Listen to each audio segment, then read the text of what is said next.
I woke before dawn on Christmas morning, 1884, the way I always did.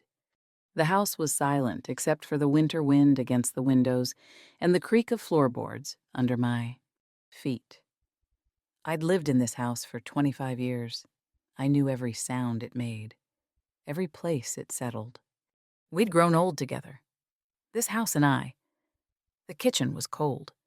I lit the stove and set the coffee to boil, then stood at the window, watching snow fall across the prairie. Christmas morning. The cinnamon cake I'd baked yesterday sat covered on the counter. Pine boughs Margaret had arranged filled the parlor with their sharp, clean scent. Everything ready. Everything the same as last year, and the year before. And every year since my husband died when I was 25, I set 4 plates on the table. Margaret, Thomas, James, and mine, always 4, the same number for 20 years. My hands moved through the familiar ritual without thought. 4 plates, 4 forks, 4 knives, 4 coffee cups. I noticed the empty chair at the head of the table where my husband used to sit. 20 years, and I still avoided looking at it directly. Some absences never fill. You just learn to walk around them like furniture you can't move. The children would wake soon. Not children anymore. Margaret was 23, Thomas 21, James 19, grown, successful. Good people who'd somehow emerged whole from the wreckage of losing their father and being raised by a widow. Who'd survived by refusing to break down. I'd done that. At least, given them something solid to stand on. I poured my coffee and stood at the window again. 1 cup in the morning. Always 1. I'd learned to make it bitter the way I liked it now. Strong enough to burn going down. I'd forgotten sugar existed. Forgotten sweetness was possible. Somewhere in those survival years, I stopped being a woman and became only a function. Mother, widow, caretaker. When did I forget my own name felt like mine? When did I stop thinking of myself as Caroline and start answering only to Mama? I heard Margaret's footsteps upstairs. She always woke first. My daughter. She had her father's early morning energy, his optimism about new days. Thomas would follow in a few minutes, then James after that. We'd have breakfast together, open the small gifts I'd made, spend the day in the comfortable routine we'd built. This was enough. This had always been enough. I'd built such a careful life. Every piece in place. No wants. No needs beyond what I could control. Wanting was dangerous. Wanting led to loss, and I'd had enough loss for 1 lifetime. Better to be content with what I had than to reach for what I couldn't keep. Margaret came down wearing the blue dress I'd made her last spring. She kissed my cheek and went straight to the pine boughs, adjusting them even though they were already perfect. My sons followed, arguing about something political before they'd even had coffee. I listened to their voices fill the house and told myself this was joy enough. But Margaret kept glancing at her brothers. Thomas kept clearing his throat. James wouldn't meet my eyes. Something was happening. I felt it the way you feel weather changing. That pressure in the air before a storm. Mama, Margaret said carefully, setting down the evergreen branch she'd been holding. We need to talk before dinner. My stomach tightened. Nothing good ever started with those words. She exchanged another look with her brothers. They both nodded. Some silent agreement I wasn't part of. Margaret took my hands, and I knew then whatever this was, I'd been thoroughly, lovingly ambushed by my own children. We've invited someone to Christmas dinner, she said. David Morrison, our old schoolteacher. We think you should meet him properly. The room tilted. The coffee cup in my hand suddenly weighed too much. They were setting me up. Like I was 17 instead of 45. Like I was some young girl who needed help finding a husband instead of a widow who'd raised 3 children, alone and built a life that worked. Margaret's voice was gentle, but her eyes were determined, the same look she'd had at 6, when she decided something was happening, whether I liked it or not. I was about to be ambushed by my own children. Absolutely not, I said. But they were ready for me. They'd planned this. I could see it in the way they'd positioned themselves around the kitchen, blocking the exits like they thought I might run. Which, to be fair, I was considering. Mama, just listen. Thomas started. I will not. I set down my coffee cup before I dropped it. I'm 45 years old. This is humiliating. You're setting me up like I'm a girl at her first social. You're 45, not ancient, James said quietly. He was the gentle one. My youngest. The one who could usually talk me down. And Mr. Morrison is 38. He specifically asked if the age difference troubled us. It doesn't. 7 years. He was 7 years younger than me. The scandal alone would keep Mrs. Patterson talking for months. What will people think? I heard myself say, and hated how desperate I sounded. That you're a grown woman who deserves happiness. Margaret answered. She had her father's stubborn jaw. I'd lost this argument before I started. Mama, you've spent 20 years taking care of us. Let us take care of you for once. I tried different angles, claimed a headache, suggested postponing until spring, offered to cook so I could hide in the kitchen all evening. My children were immovable as mountains. They'd thought of everything. Just one dinner, Margaret said, taking my hands again. If you hate it. We'll never mention it again. But Mama, you gave us everything. Let us give you this. One dinner, please. I wanted to be angry. I was angry, but under the anger was something worse, fear. The careful life I'd built was about to crack open, and I couldn't stop it. This was something that happened to young girls, to women with prospects, not to 45-year-old widows with grown children. I wanted to disappear into the floorboards. He arrived at 5 o'clock.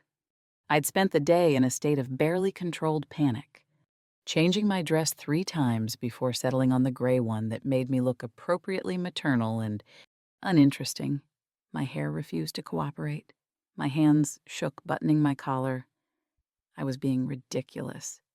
I was 45 years old, and I was nervous about a dinner guest like I'd never entertained before. When the knock came, I nearly jumped out of my skin. David Morrison stood on my porch carrying a book, Whitman's Poetry. He said when Margaret opened the door, because she'd mentioned I liked to read. He was tall, with dark hair threaded silver at the temples, steady eyes that didn't flinch when they met mine. He didn't look like a man doing a favor. He looked like a man who wanted to be here. That was somehow worse. Mrs. Fletcher, he said, and his voice was deeper than I remembered from the few times I'd heard him speak at school functions years ago. Thank you for having me. I went immediately into apology mode. The words tumbled out before I could stop them. I'm so sorry. Mr. Morrison, this was my children's idea. I'm too old for this nonsense. You shouldn't have. He stopped me. Just held up one hand. Gentle, but firm. Mrs. Fletcher, I'm not here out of pity. I'm here because I want to be. Your children told me about a woman who raised 3 remarkable people alone, who's kind, intelligent, and scared of being happy again. I'm not here out of pity. I'm here because I'd very much like to know you. The room went silent. I felt my children holding their breath. I felt seen in a way I hadn't felt seen in 20 years. And I didn't know if that was a gift or a curse. Margaret took his coat. Thomas pulled out a chair for him. James poured wine I didn't know we had. My children had orchestrated every detail, and I was trapped in a play I hadn't agreed to perform. But David Morrison sat down at my table like he belonged there. And I didn't know what to do with that at all. We sat. My children carried the conversation while I said almost nothing, monitoring every word that did escape my mouth. I felt like I was taking an examination I hadn't studied for. Every sentence sounded either too formal or too familiar. I analyzed each one after I spoke it. This was exhausting. This was why I'd stopped trying.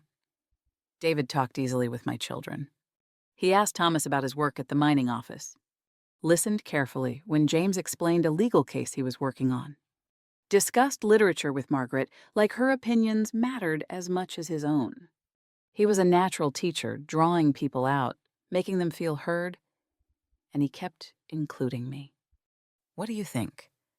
Mrs. Fletcher, like my opinion on territorial politics or whether Whitman's poetry was too modern mattered, like I was part of the conversation instead of just hosting it.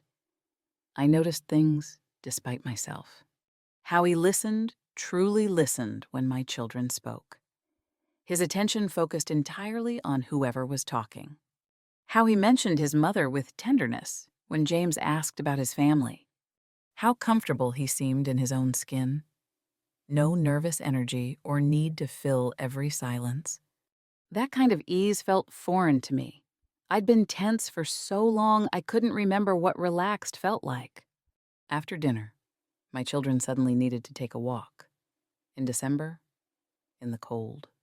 The door closed behind them, and their laughter faded into the snow, and I was alone with David Morrison in my kitchen. I stood to clear the plates.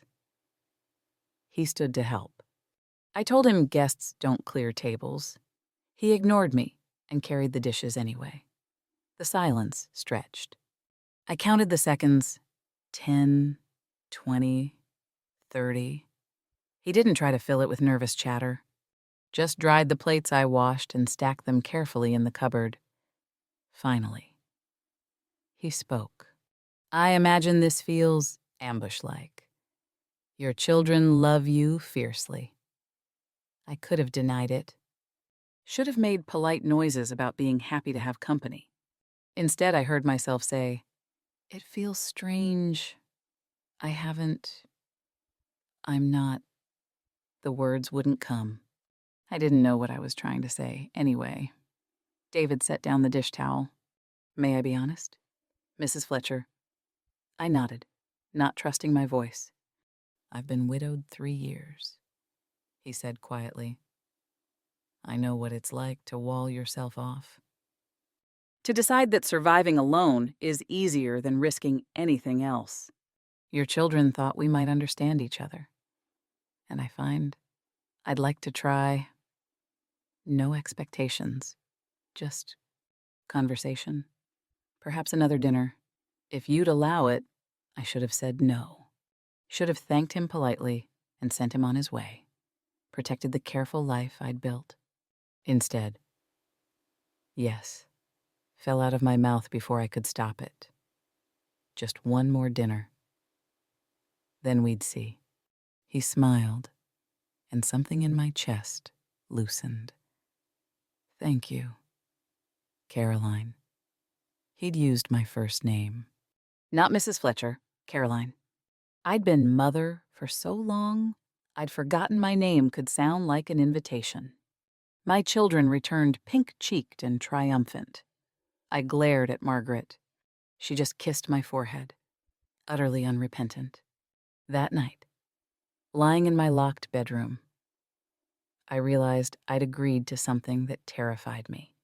Not David himself, he seemed kind, steady, safe. No. What terrified me was the small, treacherous part of myself that wanted to say yes again. And again. That part of me I'd buried 20 years ago was waking up. And I didn't know if I had the courage to let it live. I went to his house the following Saturday. He lived in a small place near the schoolhouse. And I spent the entire walk there convincing myself that bringing bread I'd baked wasn't presumptuous. It was just neighborly. People brought bread. It didn't mean anything. David opened the door and looked at the loaf in my hands like I'd brought him gold. You didn't have to. he said. I know, I answered, and meant it. His home was exactly what I'd expected books everywhere, neat but sparse. Furniture that was functional rather than decorative. A bachelor's house, but warm somehow.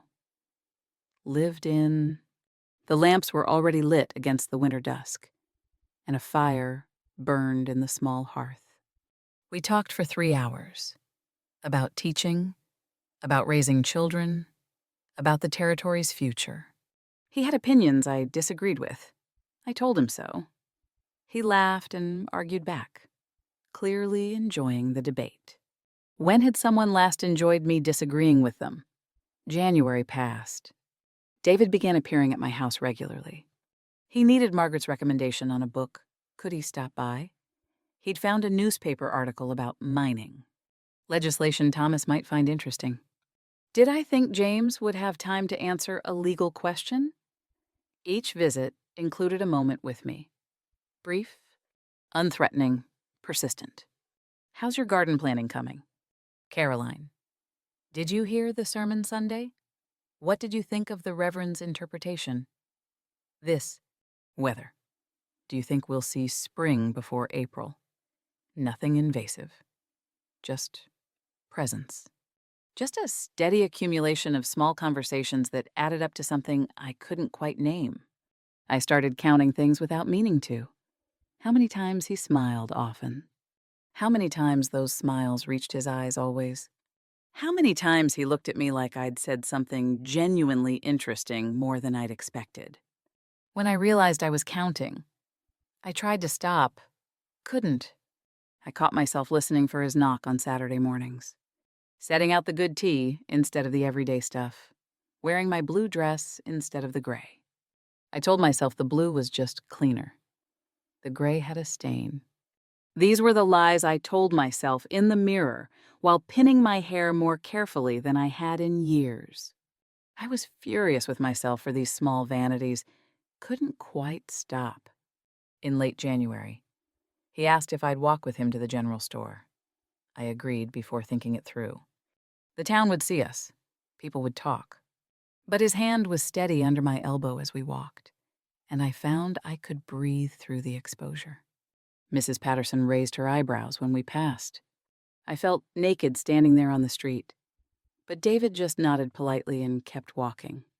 Like there was nothing scandalous about a 45-year-old widow walking beside a younger man in broad daylight.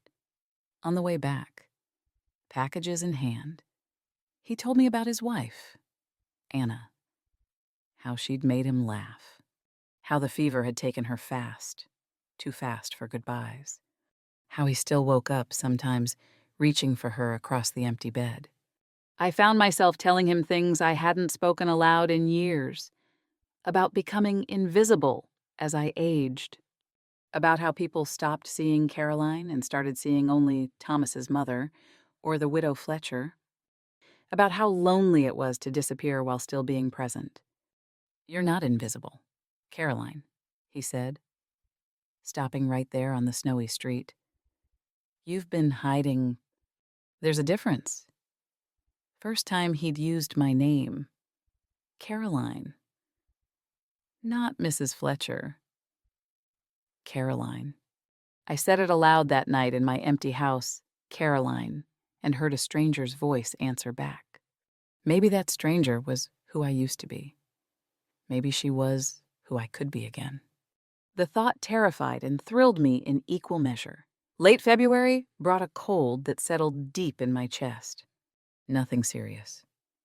Just the kind of illness that leaves you weak and frustrated. I tried to push through it. I had work to do, meals to cook, a house to run. But by the third day, I couldn't get out of bed without the room spinning. My children insisted someone check on me. Of course it was David. I was mortified. Unwashed. In my dressing gown. Hair unpinned and hanging loose. This was not how a woman wanted to be seen. I tried to protest, to send him away. But he just set down the basket he'd brought and said simply, "Let me help." For 3 days, David Morrison brought soup. stoked my fire. Read to me when I was too tired to hold a book myself. He didn't try to make it romantic or meaningful. He just made it human, one person caring for another who needed it. I hadn't let anyone care for me in 25 years. I'd forgotten what it felt like to be cared for instead of needed. There's a difference. Being needed means you're useful. Being cared for means you matter even when you're not. I tried to protest. Told him he didn't need to do this. That I'd be fine. That surely he had better things to do than sit with a sick widow. He ignored every objection in the kindest way possible, just kept showing up, kept helping. I was too tired to fight. The fourth evening. Fever weak and unguarded. I said what I'd been thinking. The filter between my brain and my mouth had dissolved somewhere in the delirium. Why would you want this? The words came out rough, raw. I'm old. David. Set in my ways. My body isn't. I'm not the woman I was at 20. He set down the book he'd been reading. Looked at me directly with those steady eyes that saw too much. Caroline, I don't want who you were at 20. I want you the woman who survived loss and raised 3 good souls, who's brave enough to be afraid and still try. That's who I see. Something broke open in my chest. I cried, not delicate tears ugly, exhausted crying I'd held back for years. The kind that makes your face splotchy and your nose run and proves you've been lying to yourself about being fine. 20 years of I'm fine came pouring out all at once. David didn't try to stop me or fix it. He just sat nearby, present, handed me his handkerchief without commentary. Let me cry until I was empty. When I was done, when I was hollow and exhausted, and somehow lighter, he spoke again. You don't have to decide anything now. Caroline, just get well. We'll figure out the rest. That's when I knew. Not suspected knew. Sometime between the Christmas dinner and the soup and the steady kindness, I'd fallen in love with him. The recognition was like falling downstairs, terrifying and inevitable and too late to stop. I'd convinced myself feeling nothing was strength. But David was showing me that feeling everything and choosing anyway, that was the real courage. I just didn't know if I had it. After he left that night, I lay in the dark and felt everything I'd walled off come rushing back. Want, need, hope, fear, all of it.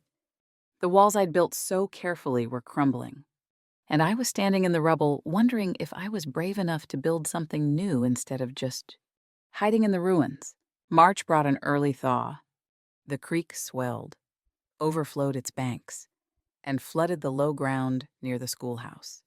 David's building took on water not enough to destroy it, but enough to threaten the books and supplies stored there. The children's slates, their primers, the maps he'd saved money to buy. He needed help. I organized my children and called on neighbors. We formed chains, passing books and materials hand to hand, salvaging what we could from the cold mud and rising water. I worked beside David, our hands touching as we passed slates back and forth. I saw him as more than the man courting.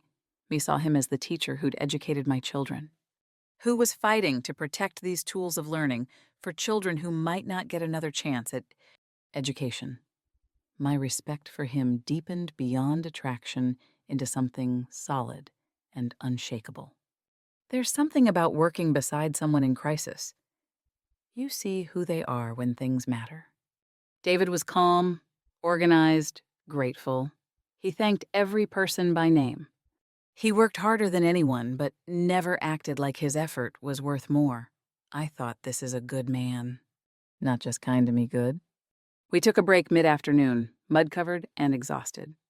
Passing around hot coffee someone's wife had brought, Mrs. Patterson appeared with her daughter, ostensibly to help, but mostly to watch.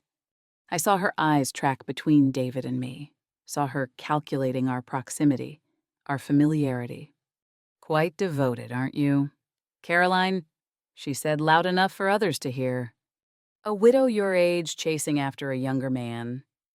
People are talking. The words hit like a slap. Chasing, as if I were desperate. Pathetic.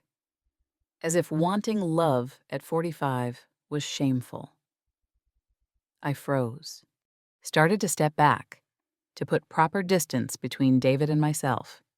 Started the old retreat into invisibility, but Margaret had heard. My daughter stepped between us like a shield. My mother isn't chasing anyone. Mrs. Patterson. She's helping her community, as she's always done. If you find that threatening, perhaps examine why. Mrs. Patterson's face went red. She retreated with her daughter. But the damage was done. The words had lodged under my skin like splinters. That evening, David found me at home. I'd washed the mud off, but couldn't wash off Mrs. Patterson's words. I was ready to pull back, to protect myself from more judgment. People are talking, I said before he could speak. Let them. He didn't sit down, just stood there in my kitchen looking at me like I was being deliberately obtuse. Caroline, I'm not courting you in secret. I'm courting you openly because I'm proud to... If the age difference bothers people, that's their burden, not ours. Proud. He'd said he was proud to court me. When was the last time someone was proud to be seen with me, not grateful for my work, not appreciative of my help, proud of me, just me? You don't have to do this, I said quietly. I'd understand if you wanted to step back. Save yourself the gossip. He finally sat down at my table, looked at me with an expression somewhere between frustration and fondness. Do you want me to step back? The question hung in the air. I could lie, could say yes and end this before it ended me, could go back to my careful, controlled life. No, I whispered, but I should. Why? Because people talk, because I'm older, because this won't last and I stopped. Couldn't say the rest. You'll what? Caroline, I'll lose you, I said. Everyone I've loved. I've lost. I can't survive it again. He reached across the table, took my hand. His palm was warm. Rough from work. You might lose me, he said quietly. I might lose you. That's the risk we take when we care about anyone. But I'd rather have whatever time we get than spend the rest of my life wondering what we could have been. That night I stood at my window watching the swollen creek. The world was changing. Seasons shifting. Water rising. Old banks overflowing. Maybe I was changing too. Maybe change wasn't something to fear. Maybe it was just what happened when winter finally broke and let spring through. I wasn't sure yet. But I was beginning to hope. April arrived cold and uncertain. David asked me to the spring social, the town's annual gathering, with dancing and food and everyone watching everyone else. A public declaration. Everyone would know. Everyone would see. It was one thing to walk to the general store together. It was another to dance with him in front of the entire town. I couldn't sleep. My careful control was unraveling. All the fears I'd managed to contain came flooding out at once, too old. Won't last. I'll lose him like I lost my husband. People will mock us. I'm foolish to want this. The fears circled like vultures, each one picking at the hope I'd been trying to build. At midnight, I wrote the letter. I chose my words carefully. Made them kind, logical. We're at different stages of life. Better for both of us. I value your friendship. All the reasonable lies people tell when they're too scared to tell the truth. I'd deliver it tomorrow. End this before it ended me. Morning came. I dressed, put the letter in my pocket, walked toward the schoolhouse. I'd give it to him, and he'd understand. and we'd both be safer for it. But he was walking toward my house. We met halfway, there on the street between our homes. He took one look at my face and knew. "You're running," he said quietly, not a question, a recognition. I wanted to deny it.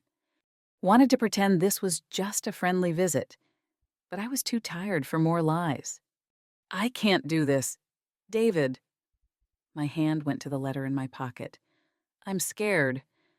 I can't survive losing someone again. I can't." Fear has its own logic. It builds arguments that sound so reasonable. Leaving now is kind. Staying is selfish. I'm protecting us both. Each thought stacked on the last until I'd built a whole fortress of reasons to run. David didn't argue. Didn't try to talk me out of it immediately.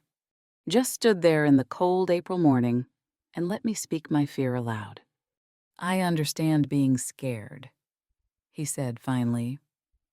"I'm terrified too. Caroline, terrified of losing you. Terrified of not being enough. Terrified that one day you'll wake up and regret choosing me." I looked at him, surprised. He'd never said he was afraid. But I'm more afraid of never knowing what we could be. He stepped closer. "I love you.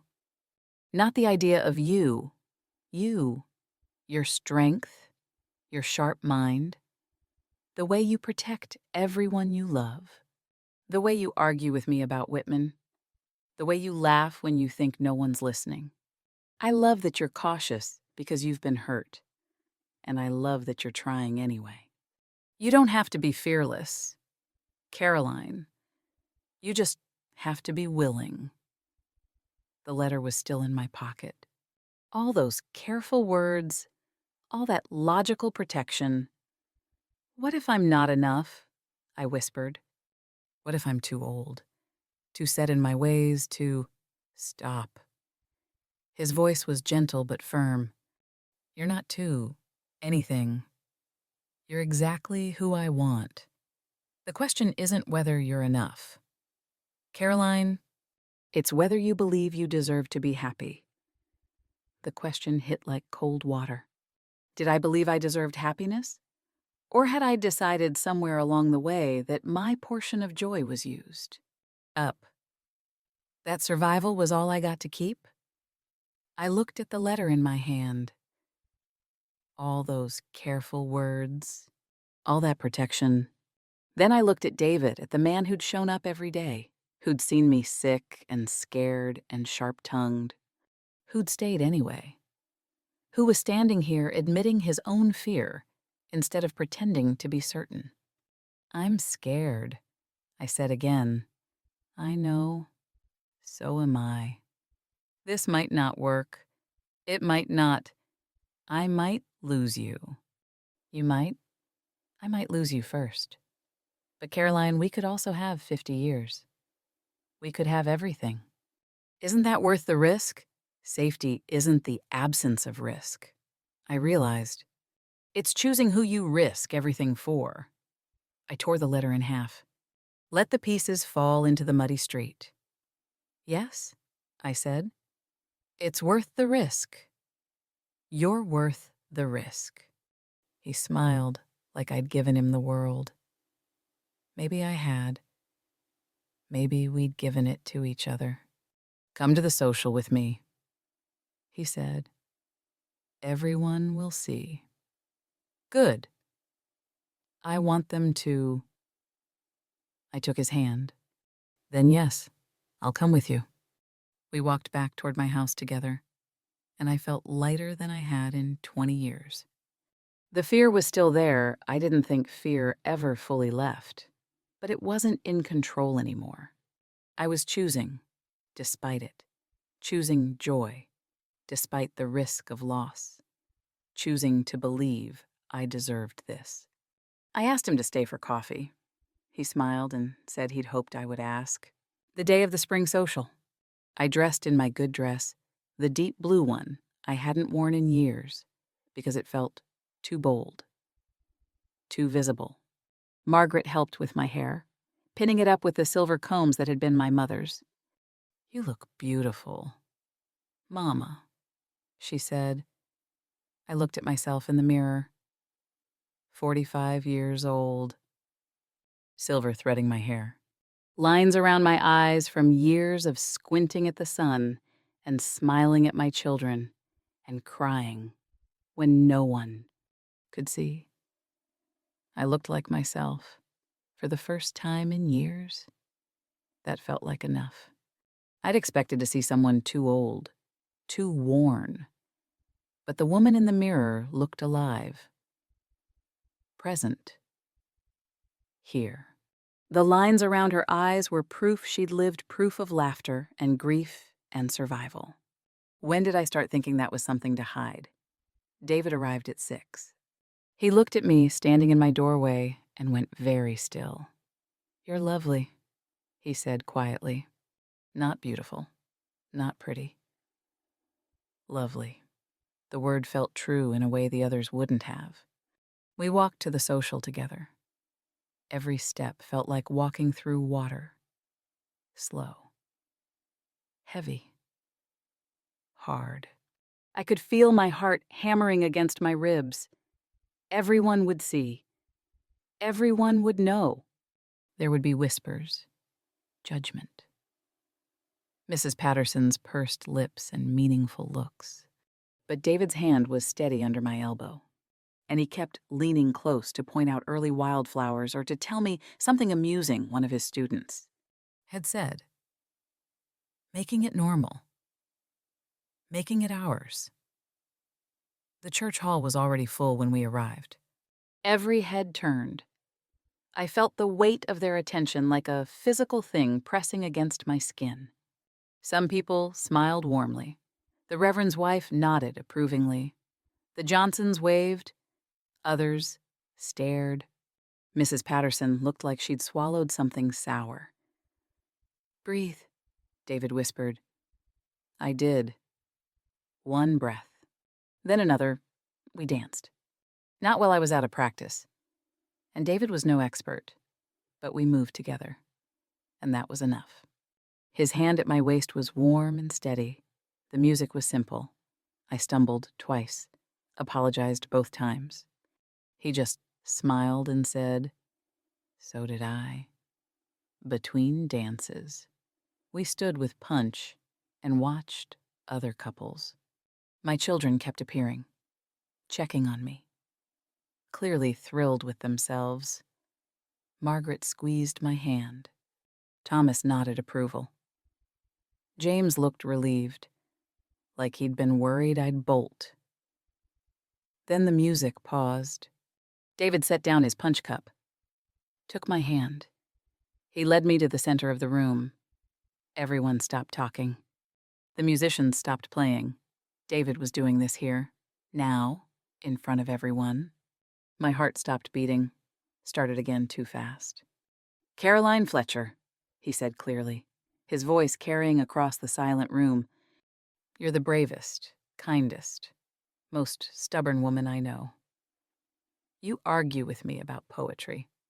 You make terrible coffee." Scattered laughter from people who'd tasted my coffee. "You raised 3 remarkable children alone. You survive loss by refusing to let it define you. You're scared of being happy. But you're trying anyway. That's the bravest thing I've ever seen." The room was silent. I was aware of everyone watching. But somehow it didn't matter. There was just David's face, David's hand holding mine. David's voice saying things I'd never let myself believe. "I love you," he said. "Will you marry me?" I had 1 second to decide. 1 second between the woman I'd been safe, careful, alone, and whoever I might become if I said yes. The terrified part of me screamed to run. Everyone was watching. I could still salvage this. Could laugh it off. Could step back into invisibility. But there was another part of me, quieter but stronger. The part that had survived widowhood and raised 3 children alone and was still standing. That part said you've survived worse than happiness. Try joy for once. I thought about the letter I'd torn in half, the fear I'd almost let win, the life I'd almost refused. Yes, I said. The word came out strong. Clear? Yes. I'll have you. The room erupted. My children were crying. David pulled me close.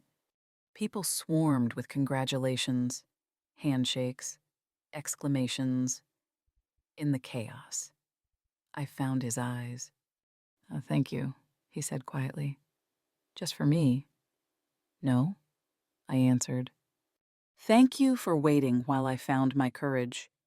He kissed my hand there in front of everyone, and I felt no shame, no embarrassment, just a fierce, bright joy I'd thought I'd lost the right to feel. Later, walking home under April stars, David asked what changed my mind. I thought about it. About the letter, the fear, the moment I chose differently. "I realized you didn't rescue me from loneliness." I said, "You reminded me I was worth wanting." And once I believed that, the choice was easy. He kissed my hand again. "You were always worth wanting. Caroline, you just needed to see it yourself." He was right. But I'd needed him to hold up the mirror until I could. That night I lay in bed in my bedroom with the unlocked door and felt the weight of my choice settle over me like a blanket. Not heavy, just present. Real. I'd chosen, not been chosen. David hadn't rescued me. He'd offered. And I'd decided that distinction was everything. My life wasn't changing because a man had saved me. It was changing because I'd saved myself. And then chosen to share it. 6 months later, October 1885, David and I married in a small ceremony at the church. My children stood witness. The Reverend spoke about second chances and the courage it takes to believe in them. Mrs. Patterson attended and even smiled, though it looked like it hurt. David and I stood before God and the town and promised each other whatever time we'd get. No guarantees, no certainties, just the promise to try. We combined households. His books filled my shelves. My kitchen became our kitchen. His quiet mornings and my busy evenings found a rhythm together. We argued about where furniture should go, how strong to make the coffee, whether Whitman was brilliant or self-indulgent. We were learning each other's rhythms, and the adjustment wasn't always smooth. But it was ours. Morning coffee together became sacred. His hand on my shoulder as he passed became familiar. Reading by the fire while he graded papers became the peace I'd been looking for without knowing it. I thought about how different this love was from young romance. Young love is all passion and certainty, burning bright and hot. This love, the kind you choose after you've been broken, was different. Quieter, deeper, built on the knowledge that nothing lasts forever, which somehow made every moment matter more. We both carried scars. That made us gentle with each other's wounds, made us patient with fear when it surfaced, made us grateful for every ordinary morning. My children visited often, delighted by my happiness in a way that still surprised me. Margaret whispered one day, "You're different, Mama. Lighter." She was right. Happiness has weight. It lifts. People sometimes asked how David convinced me to marry him. They were asking the wrong question. David didn't convince me. He offered. I decided that distinction between being persuaded and choosing was everything. My life didn't change because a man rescued me. It changed because I rescued myself. Chose to stop hiding. Chose to believe I was worth wanting. David just held up the mirror until I could see it myself. I'd spent 20 years making myself small, convincing myself I was done with wanting, that my portion of joy was used up. David didn't make me visible. I'd always been here. He just refused to let me hide. And eventually, I stopped wanting to. Winter was coming our first together. I set 2 plates on the table now instead of 1. The bedroom door stayed unlocked. Small changes that meant everything. I caught David's eye across the room one evening. He was reading by the fire, silver light catching in his hair. I was mending by lamplight. Just an ordinary evening. Just us. He looked up and smiled. I smiled back. This was what happened when you stopped believing you were too old for joy. You discovered you were perfect all along. You just needed someone to reflect it back until you could see it. Yourself. I thought about that Christmas morning when my children staged their intervention. They gave me opportunity, but I made every choice after that. Agreed to dinner, continued meeting him, said yes to the social, said yes to marriage. Every step was mine. I wasn't rescued from loneliness. I walked toward love with my eyes open, knowing the risks, choosing it anyway. And I chose well. God, I chose so well. I was 45 years old when I learned the truth. The bravest thing a woman can do isn't survive alone. It's choose to stop merely surviving and start living. Some might say that's late. I say it's exactly when I needed to know it. The woman I was at 25 couldn't have made this choice. She hadn't survived enough yet. Hadn't learned that strength isn't the absence of fear, it's moving forward despite it. But the woman I was at 45, she'd survived loss and loneliness and the slow erosion of hope. She'd raised children and built a life from wreckage. She'd learned that walls keep you safe, but also keep you small. That woman was ready. That woman chose love, knowing it might break her. Chose it anyway, because she finally understood. Being broken by joy is better than never being touched by it. At all. I set down my mending and crossed to where David sat. He looked up, questioning. I took his hand. "What is it?" he asked. "Nothing." I said, "Everything. Just wanted to say I'm glad. Glad that my children ambushed me. That you showed up. That I was brave enough to let you stay." He pulled me down beside him. I'm glad too. Caroline. We sat in comfortable silence as winter settled around our home. Our home. Not his or mine, ours. Outside, the first snow was falling. Inside, the fire burned warm. 2 coffee cups waited for morning. A whole life waited for morning. And I, Caroline Fletcher Morrison, was finally fully, completely alive.